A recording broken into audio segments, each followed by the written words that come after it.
Hello and welcome back to the channel. Now you may already know this, you may have already seen it because it's on the BBC, the British Broadcasting Corporation, the bastion of truth, where everybody goes to find out exactly what is going on because of course they know and they will disseminate the news to you in factual chunks.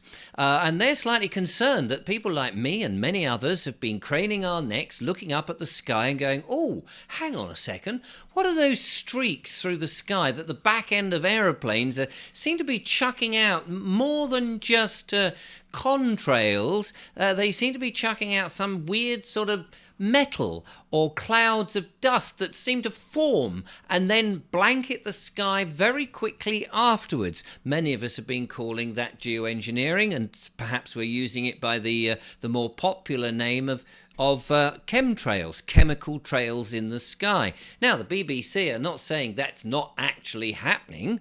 No, they are saying, but it might actually be good for the planet. They're saying that we're a bit nutty for thinking that perhaps there's aluminium in there, or there's poisons, or there's perhaps stuff that was in a medical intervention there and is dropping down and we're all breathing that in, as some people are declaring. They're saying that's all rubbish, but this could be the solution to cool the planet. Let's just have a look and see what they are actually saying. So this is on the BBC News website, and I'll put a link in the description for you to have a little gander at, and you can make up your own mind. But let's just have a little look. I know a number of people are probably already reporting on this. Conspiracy theories swirl about geo-engineering, but could it help save the planet? Well, it may do. Who knows? Let's have a look. So it's written by Simon King, who's a lead weather presenter for the BBC, and he says this: if we can't control rising global temperatures by drastically cutting carbon emissions, could something called geoengineering be a way to cool the planet? Are they right? But let's hang on, just 1 second. 1 second. Before we even go any further, hang on a minute. There is something in that statement that might not be necessarily true. It might not be. He says, if we can't control rising global temperatures by drastically cutting carbon emissions. So what is he saying? That it's CO2, the gas of life, is being raised into the atmosphere? My God, isn't that what we need? Are we not carbon-based life forms? Is not the myth of global warming, the man-made part of global warming, that it's all our fault for driving diesel or petrol cars, or having gas boilers, or having something like a log-burning stove at home? All the big industries that are chucking out all sorts of different chemicals into the atmosphere, but mostly CO2. It's all our fault. Is this not actually not really yet proven 100% that it is changing the weather? There's a lot of debate about it, although everybody that in the mainstream media will say no, the science is fixed. Is it? When was science fixed? We kind of got told that about a certain medical intervention, that it was all true. And those people who had a different opinion, say people with the Barrington Declaration, were saying that natural immunity was actually quite a good idea. They were all poo-pooed. And it now turns out that that science was not quite as fixed as everybody thought, that we will believe the science because the speed of science is somehow very important, whatever the speed of science actually means. Anyway, let's go back on and see what else this chap is saying. In what is already a multi-billion-dollar industry, he says, scientists around the world, including those in the UK, by the way, the UK is not really a place, is it? It's just a corporation. It's a concept. United Kingdom, it's just a concept. He may mean England and Wales. Perhaps he means Scotland and all these other countries, but he calls it the UK, as everybody does, but that isn't actually a real place. It's a UK, it's a corporation, it's a business. But anyway, that's a moot point at this stage. He says, are researching geoengineering, ways of manipulating the climate to tackle global warming. What the hell are they doing, in my humble opinion, mucking about with the weather? That's what I would like to ask. Anyway, some experts are concerned that there are too many risks associated with it. Yes, and I would be one of those, not that I'm an expert, I would be concerned, I have concerns, fearing that it could mess the global weather patterns or actually warm some regions, not cool them. Yeah, Quite right. There could be problems. I think we're seeing that. As the industry grows, so have conspiracy theories. Now, in recent time, those people who have believed that conspiracies are going on, that they have a theory that a conspiracy is happening, it does seem that these conspiracies, people conspiring, say, to do things detrimental to people, such as giving them medical interventions that we're told are supposed to be good for us, and then it turns out they're not, or those people conspiring to, I don't know, knock down a couple of towers in America going back a few years that actually was really not about aeroplanes hitting it, but in order to start a war and to start making some money for more corporations. But anyway, let's carry on and see what else this chap has to say. He says that as the industry grows, we have conspiracy theories. BBC Weather has seen a large increase in social media comments going around geoengineering since January, accusing us of covering up secret projects and wrongly blaming geoengineering for the cool and wet weather we've recently had. Worldwide, there has been twice as many mentions of geoengineering this year on X, formerly known as Twitter, than the last 6 months in 2023. Well, of course, that's because people are waking up and going, hang on, what are you doing to the skies? You do seem to be dimming them. And if you're going to do all this geoengineering in which you're going to try and do some solar radiation and push the sunlight back by blocking the sun from coming in, what's the point of anybody trying to have a solar panel on their own personal roof, or indeed swathes of the countryside being handed over, not for farming, by the way, which is a very important thing so that we can actually eat and survive, but to be covered in solar panels, which are obviously now going to get no solar energy or very little to make any of that worthwhile, anybody investing in that, because they're dimming the sky and not letting the sunlight through this mythological business of man-made global warming. It does sound a little bit freakish, if you ask me. But no, the BBC are saying, well, there might be some good in all of this. Yeah? Go on then, I could do with a good laugh. Let's have another little gander then, shall we?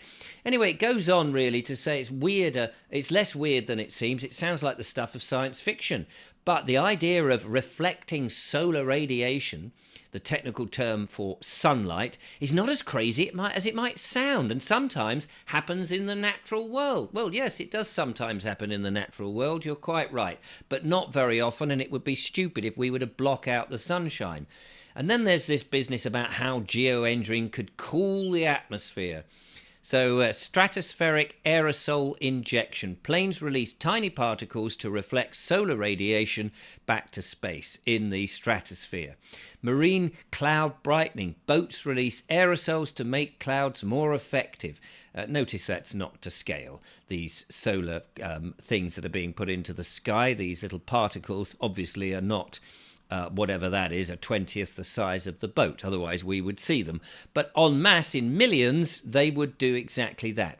Marine cloud brightening involves spraying very fine salt water, it says, from a boat towards low-level clouds above the ocean to enhance their brightness and reflectivity. Yes, so in other words, we'll go and block out the sun. And we can see, there they are with their sprays. But is that exactly what is going on? We've had pilots on my show revealing the stuff that is actually being sprayed. We've seen people desperately trying to use things like white vinegar to get rid of these things, and that does seem to be making some difference in it. The idea that we would muck about by injecting any particles of any nature into the atmosphere, because we do we not know that what goes up comes down, that people will be starting to breathe in things?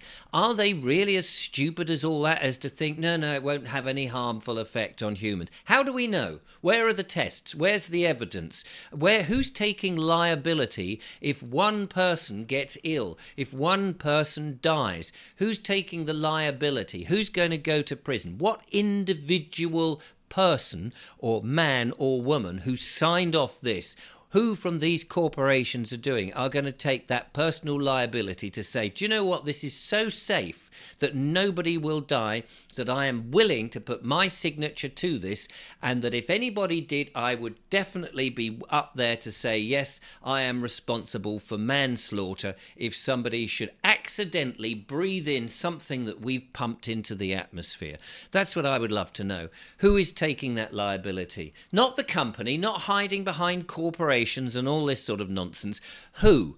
And have we seen those signatures? And has anybody actually been asked, individual people who are walking about on the land in this country or anywhere in the world, have you been petitioned by our servants, by the government, by these companies who are saying we're going to go and spray whatever it is?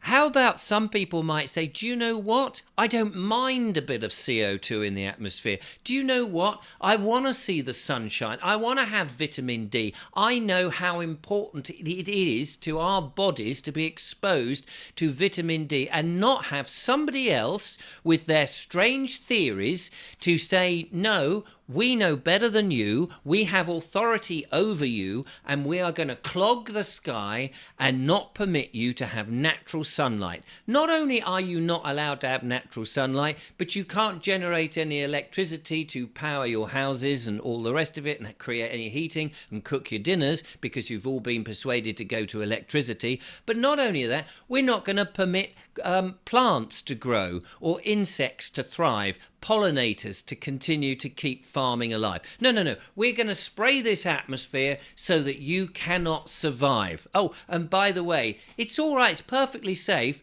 but no one's actually going to sign any liability, no liability insurance. There's no one to sue. There's no one to say, hold on a second, my son, daughter, brother, granny, whoever has been impacted by this and I'm taking you to court. Who do we take to court? Nobody has ordered this, and yet the BBC, the British Broadcasting Corporation, seem to think that it's absolutely perfectly all right for us to go meddling about in the atmosphere and muck about on the basis of some science which is yet to be proven to be anything near true, that a lot of people and a lot of scientists dispute anyway.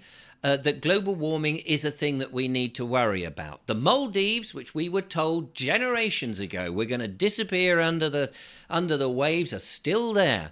That we don't have enough CO2 in the atmosphere anyway. We've already got, I think, something like 0.04 parts per million in the atmosphere, which is very, very small. They'll say, oh, but that's like something like whatever it is in the percentage, 400% or something. I can't remember what the figures are off the top of my head, but it's a very, very small. And they're trying to get it lower and lower. Yeah, do it any lower, and we're all going to suffer, not only from the lack of sunshine, but the lack of carbon, the gas of life. It is the most preposterous idea. However, you may have a difference of opinion, and you're very welcome to that difference of opinion. If you're enjoying these sort of shows that I do and you want to support me by helping me buy some silver to keep myself going should everything collapse and the pounds and the fiat currency disappear, there is a link below. Unfortunately, YouTube now have made my links unclickable, so you have to copy the link and put it in. But you can buy a voucher, and when it accrues to a certain amount, a tiny little amount of silver will come to me, so it doesn't go through the banks, it isn't fiat currency,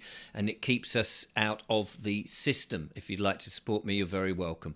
Thank you very much. The link will be in the description. Of course, it may not be clickable because of the reasons I've just described, so it may end up as a tiny URL. Copy it and paste it, and read the article for yourself and let me know what you think. Thanks for watching.